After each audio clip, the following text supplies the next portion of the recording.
El sector del metal es un sector muy importante porque siempre tienes tu mente ocupada, tienes que estar súper concentrado en las cosas que estás haciendo, en los planos, las medidas, cómo vas a realizar la pieza, cómo la piensas hacer, por dónde piensas empezar,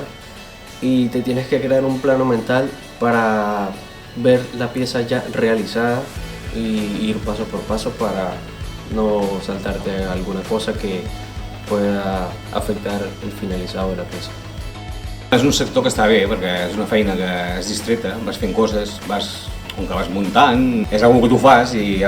no sé, a mi m'agrada, a mi sempre m'ha agradat de sempre. És una feina que m'agrada de sempre, el que passa que l'he fet ara, però la tinc d'haver fet abans. Las condiciones laborales son muy buenas, es un trabajo súper estable que te da comodidad, tranquilidad más que todo, porque lo que más importa es tener algo estable, una estabilidad laboral, que no es un sector que se va en 3 meses, 4 meses y ya no trabajan más, no, sino que constantemente están produciendo y uno tiene un trabajo mucho más estable y más tranquilo. I és una feina que està bé, vull dir, i després està ben pagada també. No sé, trobo que és una feina que a mi m'agrada de sempre.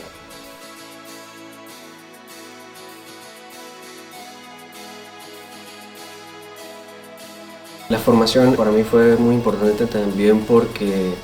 me refrescó muchas cosas que no recordaba, aprendí también cosas nuevas que no había visto nunca, aclaró muchas dudas.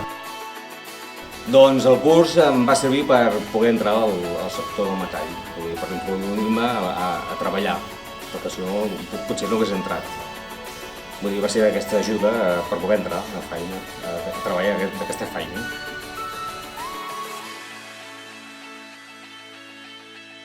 Y me ayudó también en las prácticas porque pues aquí en las Empresas Metaline vine a hacer prácticas y aprovechar no me dejaron trabajando, que es lo importante, y pues aprovechar las oportunidades y seguir siempre adelante pensando que la industria del metal es muy importante y puede mejorar la vida de cualquier persona que se indique por esta área.